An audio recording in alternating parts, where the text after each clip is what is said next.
અમદાવાદની વાત કરવામાં આવે તો અમદાવાદમાં 6 સ્થળો ઉપર ઈડી દ્વારા દરોડાની કાર્યવાહી કરવામાં આવી હોવાનો અહેવાલ સામે આવી રહ્યો છે। ખૂબ મહત્વપૂર્ણ સમાચાર, ગેરકાયદેસર કોલ સેન્ટરો ઉપર હવે તવાઈ બોલાવવામાં આવી છે, જેને લઈને ઈડી દ્વારા દરોડાનો ધમધમાટ જોવામાં આવ્યો। ક્રિપ્ટોકરન્સી હવાલા ઓપરેટરોની ચેનલનો હવે પર્દાફાશ થઈ ગયો છે। જુદા જુદા 6 સ્થળો ઉપર ઈડી દ્વારા દરોડા પાડવામાં આવ્યા। સૌથી મહત્વપૂર્ણ સમાચાર સામે આવી રહ્યા છે કે તપાસને અંતે સૌથી મોટો ઘટસ્ફોટ થયો છે। ઈડીના સપાટામાં 31 બેંક ખાતા અને લોકર ફ્રીઝ કરવામાં આવ્યા છે। લાખોની રોકડ અને દસ્તાવેજો પણ જપ્ત કરાયા હોવાનો અહેવાલ સામે આવી રહ્યો છે। આ સાથે જ ડિજિટલ ઉપકરણો પણ જપ્ત કરવામાં આવ્યા છે।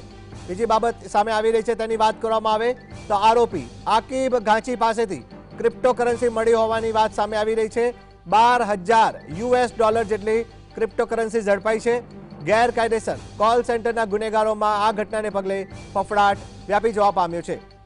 અમદાવાદની વાત કરવામાં આવે તો ગેરકાયદેસર કોલ સેન્ટરો જે ધમધમી રહ્યા છે ને તેને લઈને હવે ઈડી દ્વારા કાર્યવાહી કરવામાં આવી। અલગ અલગ 6 સ્થળો પર દરોડા પાડવામાં આવ્યા અને દરોડાને અંતે લાખોની રોકડ રકમ, દસ્તાવેજ, ડિજિટલ ઉપકરણો જપ્ત કરવામાં આવે છે। આગામી સમયમાં વધુ ખુલાસા થાય તેવી સંભાવના વ્યક્ત કરવામાં આવી છે।